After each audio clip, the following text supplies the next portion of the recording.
Hello दोस्तों, आज हम लोग समझेंगे कि चर क्या होते हैं और अचर क्या होते हैं, फिर उनके घात कैसे हम लोग लिखते हैं या फिर उनके घात को कैसे पहचानते हैं, इनके बारे में देखेंगे। और फिर देखेंगे कि इनको आरोही क्रम में कैसे लिखते हैं, इनको अवरोही क्रम में कैसे लिखते हैं, कब इनको रैखिक बोलेंगे, कब इनको द्विघात बोलेंगे, कब इनको त्रिघात बोलेंगे। ठीक है, तो इन सब के बारे में आज हम लोग देखने वाले हैं। तो चलिए एक एक करके देखते हैं।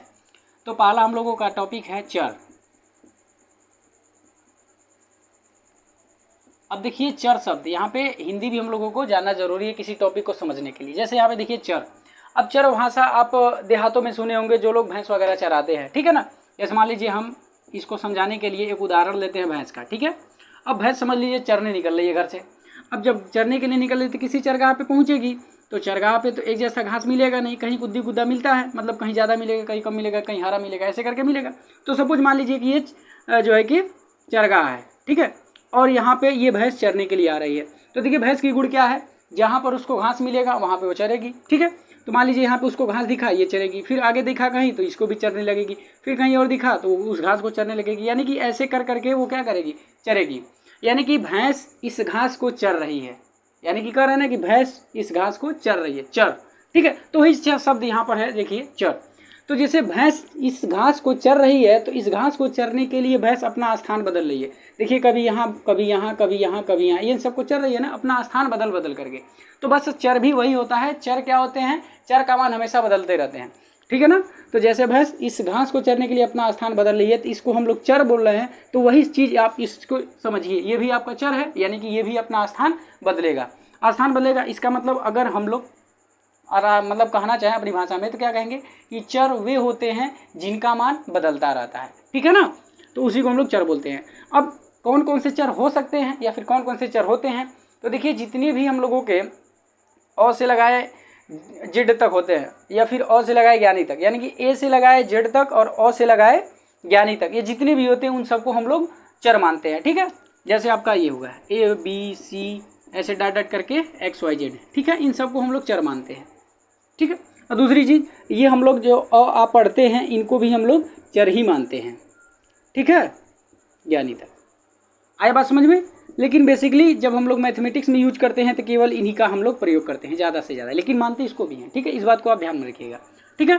तो जितने भी अल्फ़ाबेट्स होते हैं उन सभी को हम लोग क्या मानते हैं, चर मानते हैं, क्योंकि इनके मान हमेशा बदलते रहते हैं। जैसे आप जब किसी क्वेश्चन को सॉल्व करते हैं तो उसमें देखते होंगे कि कभी एक्स का मान 5 निकल जाता है, कभी एक्स का मान -3 निकल जाता है, कभी एक्स का मान 2 निकल जाता है, ठीक है। तो देखिए यहाँ पे एक्स तो सेम ही है सभी में, लेकिन इनके मान देखिए 5 है, -3 है, 2 है, यानी कि इनके मान बदलते रह रहे हैं, ठीक है ना। तो इसीलिए इनको हम लोग क्या बोलते हैं, इनको हम लोग चर बोलते हैं, ठीक है। तो ये रहा पूरा का पूरा चर का कंसेप्ट।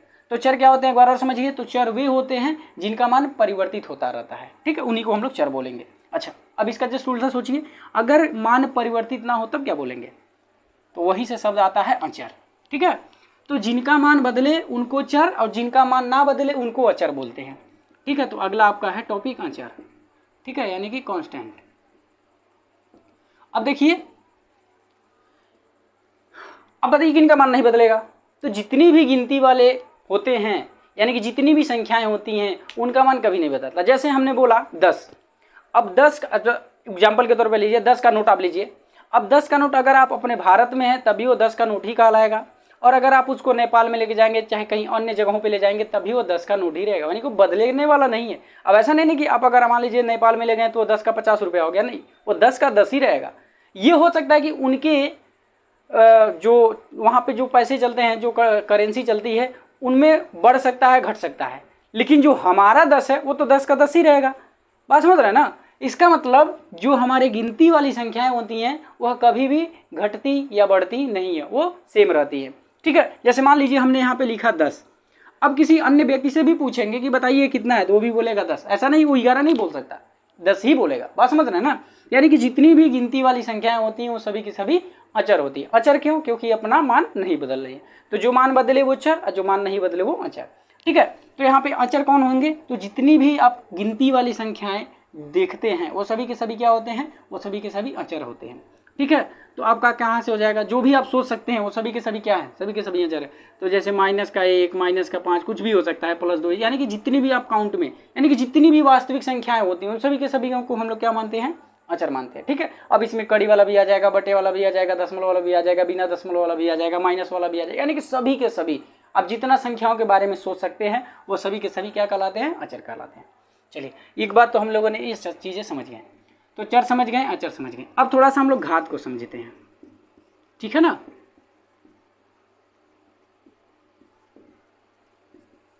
देखिए हम लोग घात किसके देखते हैं, तो हम लोग घात चर के देखते हैं, ठीक है। चर, अब घात क्या होता है, जैसे देखिए मान लीजिए हमने यहाँ पे लिख दिया x और इसके ऊपर लिख दिया 2 ऐसे, ठीक है। तो यही देखिए ये जो हमारा नीचे होता है इसको हम लोग बोलते हैं आधार, ठीक है, यानी कि यही होता है बेस, और जो इसके ऊपर होता है इसको हम लोग बोलते हैं पावर, ठीक है, यानी कि घात बोलते हैं। आया बात समझ में।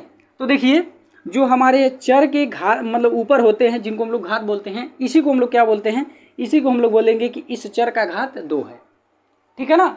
तो घात किसके देखते हैं, तो घात हमेशा चर के देखते हैं। जैसे मान लीजिए अगर कोई ऐसे दे दे 2 पे घाते 3 और x के घाते 2, अब बोला जाए कि बताइए इसका घात कितना है, तो घात हमेशा किसको देखेंगे, किसका देखेंगे, तो हमेशा चर का देखते हैं, अचर का नहीं देखते। अचर कुछ भी हो उसे कुछ लेना देना नहीं। तो जैसे यहाँ पे देखिए अब यहाँ पे हमको घात बताना होगा तो क्या बताएंगे, 2 बताएंगे, क्यों, क्योंकि चर का ऊपर 2 दिख रहा है, ठीक है ना। तो हमेशा चर का ही घात देखते हैं, संख्या का घात नहीं देखते हैं किसी भी वेरिएबल में, ठीक है ना।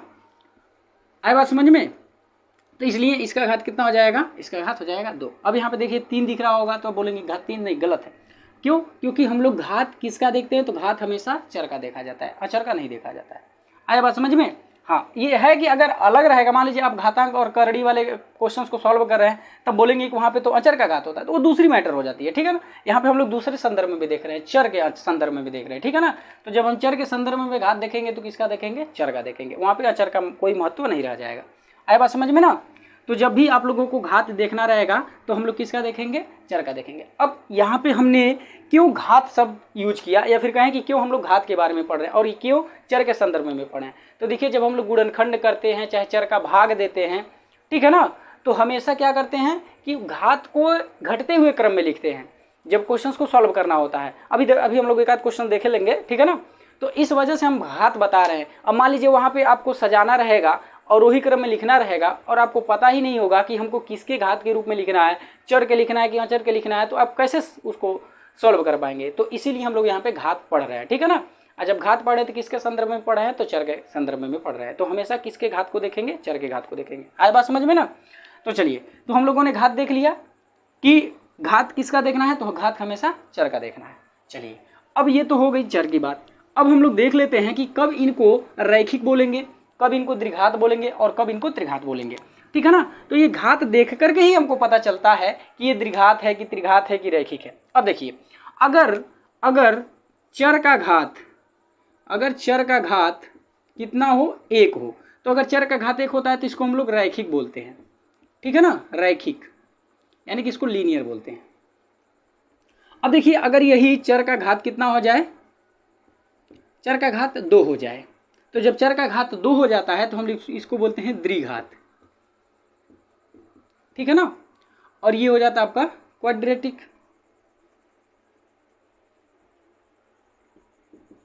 आया बात समझ में। उसी तरह से अगर चर का घात 3 हो जाए, चर का घात 3, आया बात समझ में, तब ये क्या हो जाएगा, तब ये त्रिघात हो जाएगा,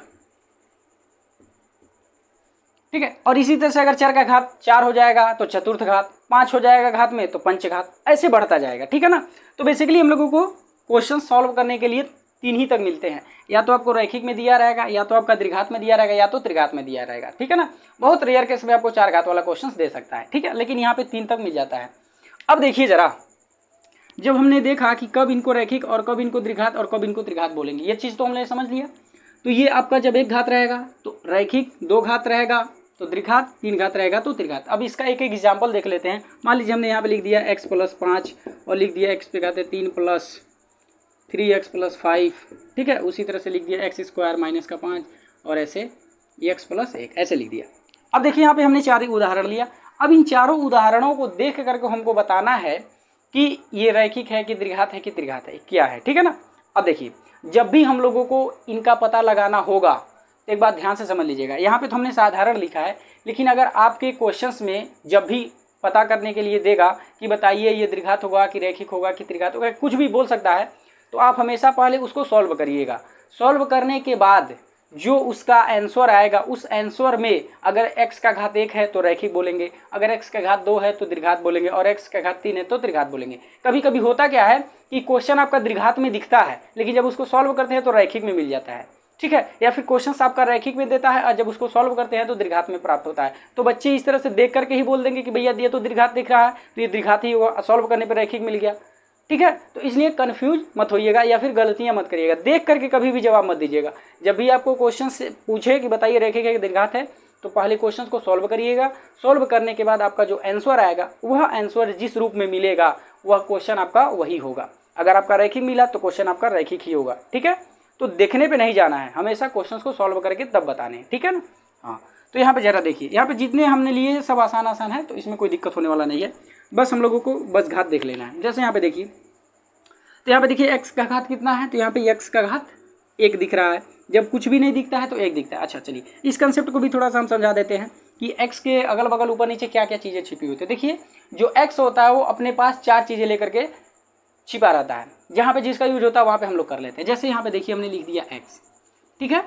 अब जब हमने यहाँ पे x लिखा, अब यहाँ पे x 4 चीज़ लेकर के बैठा है, तो हमने x के आगे देखा, x के आगे अगर कोई चिन्ह है तब तो ठीक है, और अगर नहीं है इसका मतलब वहाँ पे प्लस चिन्ह छिपा हुआ। अब हमने यहाँ पे आगे शब्द का प्रयोग किया। अब आगे का मतलब क्या होगा, जब भी हम लोग आगे शब्द का प्रयोग करते हैं तो हमेशा संख्या के किधर, बाएं। जब भी हम बोले, जैसे हम बोले कि 2 के आगे प्लस चिन्ह है, चाहे 2 के आगे माइनस चिन्ह है, तो इसका मतलब हम किधर समझेंगे, लेफ्ट, ठीक है ना। तो हमेशा क्या देखना है, तो संख्या के बाएं तरफ देखना है जब भी आगे शब्द का प्रयोग करें। तो जरा देखिए हमने यहाँ पे x लिखा, अब हम बोले कि x के आगे, अब हम x के आगे बोले चाहे x के बाएं बोले, हमेशा एक ही चीज़ आप समझिएगा कि बस इसके इधर की बात कर रहा है, ठीक है ना। तो आगे आगे मतलब उधर नहीं, लेफ्ट।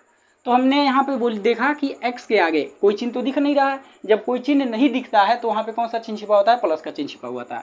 तो देखिए ये x है, x के आगे कोई चिन्ह नहीं है तो जानते हैं, यानी कि यहाँ पे प्लस का चिन्ह छिपा हुआ है।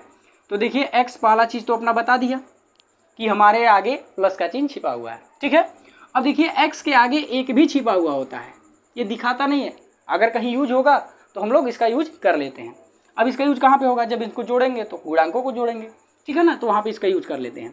तो जरा देखिए यहाँ पे x के आगे 1 छिपा हुआ है, और ये जो 1 छिपा हुआ है इसको हम लोग क्या बोलते हैं, तो इसको हम लोग गुणांक बोलते हैं, गुणांक, ठीक है ना, कोफिशिएंट बोलते हैं। अब देखिए, अब इसके बटे भी 1 छिपा हुआ होता है, जो हमारा x होता है उस x के बटे भी छिपा हुआ होता है। कितना छिपा हुआ होता है, तो 1 छिपा हुआ होता है, ठीक है ना। इसको हम लोग क्या बोलते हैं, तो इसको हम लोग हर बोलते हैं। अब इसके घात में भी 1 छिपा हुआ होता है, ठीक है, इसको हम लोग क्या बोलते हैं, तो इसको हम लोग पावर बोलते हैं।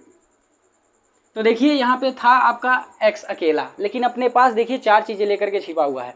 अपने आगे प्लस का चिन्ह छिपा लेकर के छिपा हुआ है, अपने आगे 1 भी छिपाया हुआ है, अपने बटे भी 1 छिपाया हुआ है, और अपने घात में भी 1 छिपाया हुआ है, ठीक है ना। तो यहाँ पर ये पूरा का पूरा हम लोगों ने चारों चीज़ें समझ लिया कि x के आगे पीछे ऊपर नीचे क्या चीज़ छिपे हुए हैं, ठीक है। तो हमेशा बात याद रखिए कि चर के पास 4 चीज़ें छिपी रहती हैं, बटे में भी 1 छिपा रहता है, गुणांक में भी 1 छिपा रहता है, घात में भी 1 छिपा रहता है, और उसके आगे प्लस चिन्ह भी छिपा हुआ होता है, ठीक है ना। तो ये बातें आप ध्यान रखिएगा। तो जरा देखिए यहाँ पे x के घात कुछ दिख नहीं रहे हैं, इसका मतलब इसका घात में 1 है। अब हम घात को क्यों देख रहे हैं, क्योंकि हमको बताना है ना कि ये रैखिक होगा कि द्विघात होगा। तो जब रैखिक द्विघात ये सब बताना होगा तो हमको घात ही देखना पड़ेगा, और हमने अभी घात बताया कि घात किसका देखते हैं, तो घात हमेशा चर का देखते हैं, ठीक है ना। तो यहाँ पे देखिए चर का घात यहाँ पे 1 है, जब कुछ भी नहीं इसका मतलब 1 छिपा हुआ है। तो इसका मतलब जब घात 1 है, तो जब घात 1 होता है तो क्या हम लोग बोलते हैं, देखिए रैखिक बोलते हैं। इसका मतलब ये कौन सा होगा, तो ये हमारा रैखिक होगा, ठीक है ना। अब पता नहीं ये बहुपद होगा कि समीकरण होगा, सर्व समीका होगा कि असमीका होगा, ये क्या होगा, तो ये हम इसके पिछले वाले लेक्चर में बताए हैं कि कब बहुपद बोलेंगे, कब समीकरण बोलेंगे, कब सर्व समीका बोलेंगे, और कब असमीका बोलेंगे। तो ये पूरा का पूरा ये देख लीजिएगा, क्योंकि आप 9, 10, 11, 12 जब तक आप पढ़ेंगे तब तक ये चीज़ें आपको काम देगा। तो इस बात को आप ध्यान रखिएगा और उस लेक्चर को देख लीजिएगा, आपका पूरा का पूरा कंसेप्ट क्लियर हो जाएगा। तो देखिए यहाँ पे क्या है, घात में 1 है, इसलिए रैखिक। अब चूंकि यहाँ पे इक्वल टू कुछ साइन है ही नहीं, तो जब कोई साइन नहीं होता तो इसको हम लोग क्या बोलते हैं, बहुपद बोलते हैं, ठीक है ना। तो वहाँ पे बढ़िया से हम समझाएंगे, देख लीजिएगा बढ़िया से। तो ये क्या हो जाएगा आपका, ये रैखिक बहुपद हो जाएगा। अब जरा देखिए यहाँ पे x का घात कितना है, तो यहाँ पे देखिए x का सबसे ज़्यादा घात। देखिए यहाँ पे केवल हमको x का घात नहीं देखना है, x का जो सबसे ज़्यादा घात है वो देखना है। जैसे देखिए यहाँ पर x का घात 1 है, यहाँ पे x का घात 3 है, तब बोलेंगे तो यहाँ पे तो रैखिक है, नहीं भैया, जो सबसे ज़्यादा घात है, जैसे मान लीजिए आपके घरों में जो सबसे बड़ा होगा उन्हीं का ना कहना माना जाता है, तो ऐसे ये भी है। यहाँ पे देखिए सबसे ज़्यादा घात 3 है, तो इसका मतलब ये आपका सुपीरियर होगा। ठीक है, तो यहाँ पे घात इसका कितना होगा, इसका घात होगा 3, और जब घात 3 होता है तो क्या बोलते हैं हम लोग, त्रिघात बोलते हैं, तो इसलिए ये क्या हो जाएगा, ये त्रिघात हो जाएगा। और चूंकि यहाँ पे कोई साइन ही नहीं है तो ये बहुपद होगा।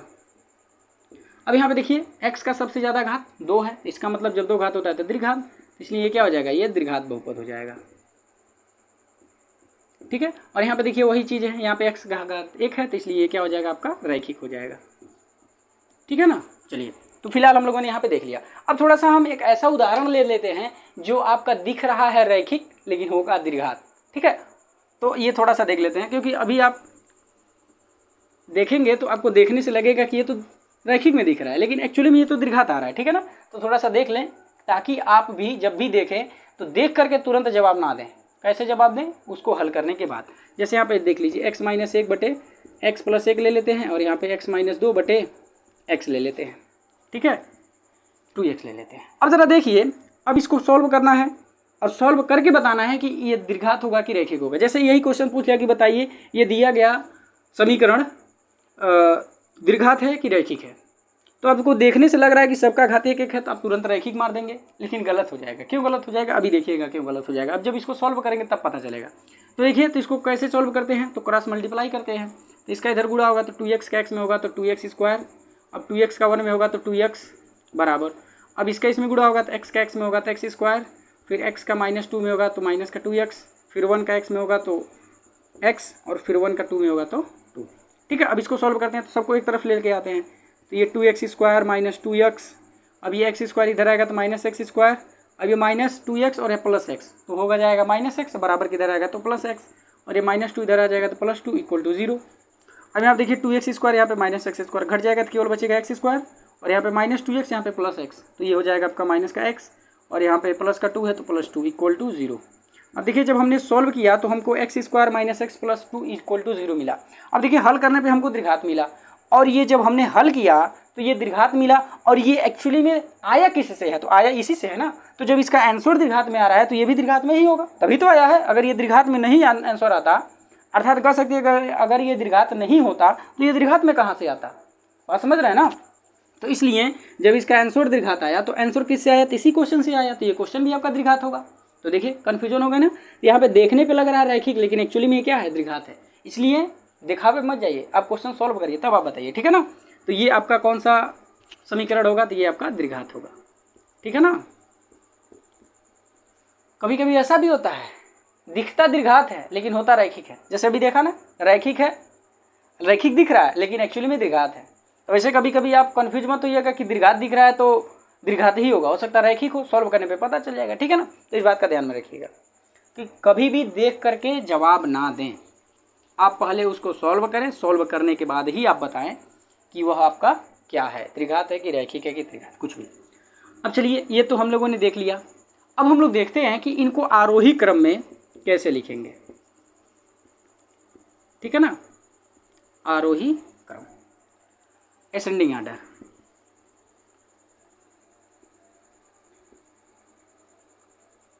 अब जरा ध्यान से समझ लीजिएगा, असेंडिंग ऑर्डर हम लोगों को कई तरह के मिलते हैं। जैसे धनात्मक वाले संख्याओं को भी असेंडिंग ऑर्डर में लिखना होता है, मतलब आरोही क्रम में लिखना होता है। उसी तरह से ऋणात्मक संख्याओं को भी लिखना होता है, उसी तरह से परिमेय संख्या को भी लिखना होता है। कभी कभी आपको दशमलव वाले संख्या को भी आरोही क्रम में अवरोही क्रम में लिखने के लिए दे देता है। ठीक है, कभी कभी आपको चर और अचर मिक्स करके दे देता है कि इनको आरोही क्रम में अवरोही क्रम में लिखिए। ठीक है, तो इन सबको आप ध्यान से देख लीजिएगा। देखिए कैसे देखते हैं कि कैसे इनको आरोही क्रम में चाहे अवरोही क्रम में लिखेंगे।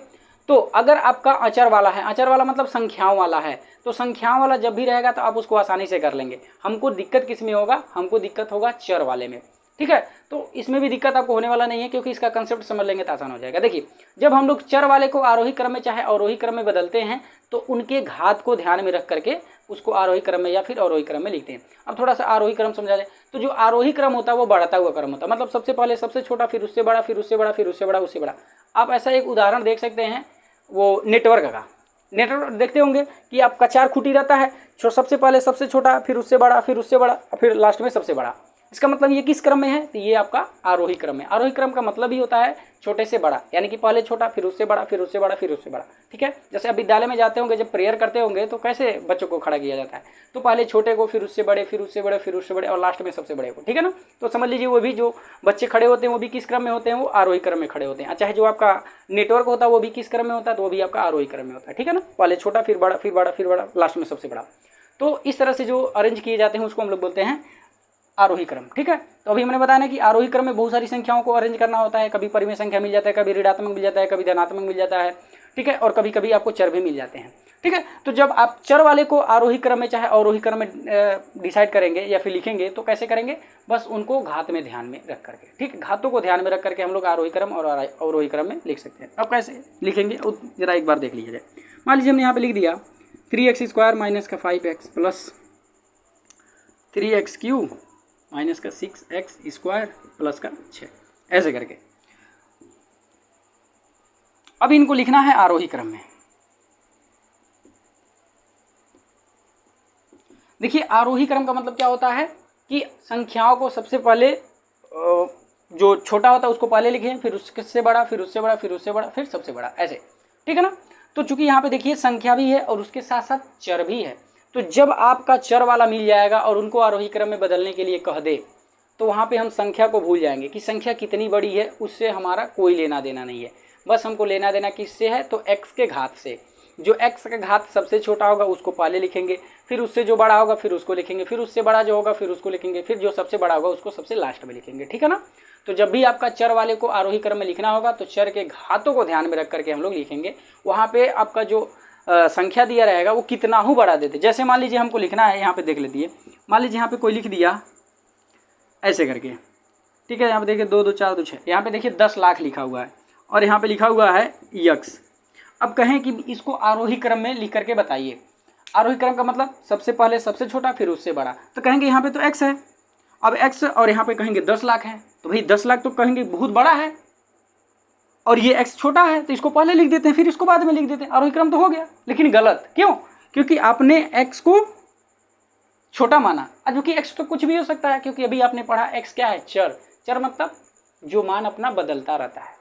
अब यहाँ पे x 1 करोड़ भी हो सकता है। लो भैया अब इसको बताओ, ये तो 10 ही लाख है, ये तो 1 करोड़ हो गया। कभी 10 खरब भी हो सकता है, कभी 50 अरब भी हो सकता है, कुछ भी हो सकता है। तो इसका मतलब हमारा संख्या में कितना ही बढ़ा दे दे और अगर उसके साथ चर भी है तो संख्या को भूल जाएंगे। हमेशा किसको ध्यान में रखेंगे, चर को ध्यान में रखेंगे। अगर यहीं चर न दे करके यहाँ पे 1 लाख लिख दिया होता और यहाँ पे आपका कितना है 10 लाख है और इसको आरोही क्रम में लिखना हो चाहे अवरोही क्रम में लिखना हो तब ठीक है। अगर आरोही क्रम में लिखना होगा तो यहाँ पे 1 लाख लिखेंगे, फिर उसके बाद 10 लाख लिखेंगे। बात समझ में आ रहा है ना।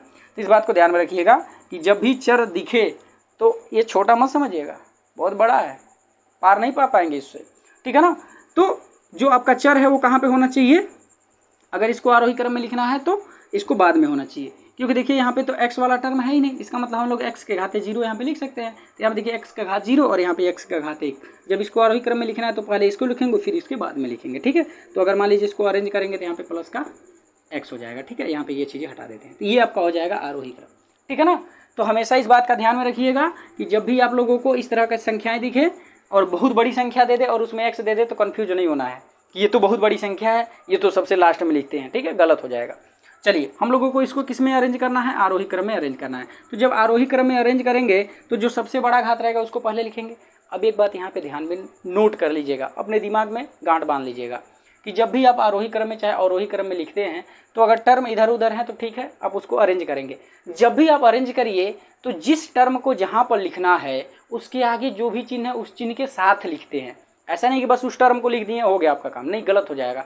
जब भी आप उस टर्म को इधर से उधर करिए तो उस टर्म के साथ जो भी चिन्ह है उस चिन्ह को भी आपको इधर उधर करना पड़ेगा, ठीक है ना। यानी कि चिन्ह और उस चिन्ह के साथ जो संख्या है वो एक साथ ही इधर उधर होते हैं, अलग अलग नहीं होते हैं, ठीक है ना। तो जरा देखिए, अगर हमको इसको आरोही क्रम में लिखना तो सबसे पहले सबसे बड़ा घात लिखेंगे, ठीक है ना। तो सबसे बड़ा घात देखिए क्या है यहाँ पे, सॉरी आरोही क्रम मतलब सबसे छोटा पहले। तो यहाँ पे देखिए 6 है, 6 के पास में कुछ है ही नहीं, मतलब यहाँ पे हम लोग x के घाते 0 मान सकते हैं। तो यानी कि ये सबसे छोटा है, और जब ये सबसे छोटा तो ये सबसे पहले लिखा जाएगा क्योंकि इसको हम आरोही क्रम में लिख रहे हैं, ठीक है ना। तो सबसे पहले हमारा क्या हो जाएगा 6, यहाँ पे लिख देते हैं आरोही क्रम। अब 6 के बाद मतलब यहाँ पे x का घात 0 था अब इसके बाद क्या होगा, x पे घात 1 आएगा। तो जरा देख लेते हैं कि x पे घात 1 है क्या कहीं। देखिए यहाँ पे है। और जब यहाँ पे x पे घात 1 है तो देखिए इसके साथ क्या है, इसके आगे कौन सा चिन्ह है, माइनस का चिन्ह है, तो माइनस चिन्ह के साथ लिखेंगे, तो माइनस का 5x। और फिर इसके बाद कौन सा वाला आएगा, 2 घात वाला आएगा। तो 2 घात वाला कहाँ है, फिलहाल यहाँ पे देखिए। अब यहाँ पे 2 घात वाला देखिए ये पूरा का पूरा संख्या और इसके आगे माइनस है, तो इसको भी आप साथ में लिखेंगे, तो माइनस का 6x²। ठीक है। फिर इसके बाद क्या करेंगे, फिर इसके बाद हम 3 घात वाला लिखेंगे। तो देखिए 3 घात वाला ये है, तो ये आपका हो जाएगा 1 मिनट। यहाँ पर देखिए 2 घात वाला यहाँ पर भी है, 2 घात वाला यहाँ पर भी है। तो एक काम करते हैं, इसको चेंज कर लेते हैं, इसको 5 घात बना लेते हैं। ठीक है ना, अब तो हमारा सही है, कोई बात नहीं। अब 3 घात वाला देखिए, 3 घात वाला यहाँ है, ये आपका 3x पे घात 3 हो गया। अब इसके बाद क्या होगा, 4 घात वाला। 4 घात वाला तो कहीं है ही नहीं, इसका मतलब उसको छोड़ देंगे। अब फिर किसी पे आएंगे, उससे ऊपर। अब उसके ऊपर कौन होगा, 5, तो 5 घात वाला देखिए यहाँ है। अब इसके आगे कोई चिन्ह दिख रहा है क्या, नहीं चिन्ह दिख रहा है। जब कोई चिन्ह नहीं होता है तो कौन सा चिन्ह छिपा हुआ होता है, प्लस का चिन्ह छिपा हुआ होता है। तो अब आप यहाँ पे क्या करेंगे, प्लस 3x पे घात 5, वो बस हो गया, ये आपका आंसर। ठीक है, ये आपका हो गया आरोही क्रम। अगर मान लीजिए इसी को हम लोग को अवरोही क्रम में लिखना होता तो क्या होता। ठीक है, तो अवरोही क्रम अभी हमने बताया। आरोही क्रम मतलब बढ़ता हुआ क्रम, अवरोही मतलब घटता हुआ क्रम। ठीक है ना, तो अवरोही मतलब डिसेंडिंग ऑर्डर। ठीक है ना, डिसेंडिंग ऑर्डर। अब आरोही मतलब बढ़ता हुआ क्रम, अवरोही मतलब घटता हुआ क्रम। तो अवरोही क्रम में क्या करेंगे, सबसे बड़ा वाले को सबसे पहले, फिर उससे छोटा, फिर उससे छोटा, फिर उससे छोटा, ऐसे करके हम लोग लिखते जाते हैं। तो देखिए इसी को अगर हमको लिखना होगा तो सबसे बड़े वाले को सबसे पहले लिखेंगे, तो बड़ा मतलब जो घात में सबसे बड़ा होगा उसको सबसे पहले लिखेंगे। तो देखिए यही है, तो 3x पे घात 5। फिर इससे छोटा मतलब 4 घात वाला, वो तो है ही नहीं। फिर 3 घात वाला आएंगे तो ये है, फिर 2 घात वाला यहाँ है, मतलब इसी को बस उल्टा कर देना है। फिर 1 घात वाला आएगा, फिर लास्ट में 0 घात वाला आ जाएगा।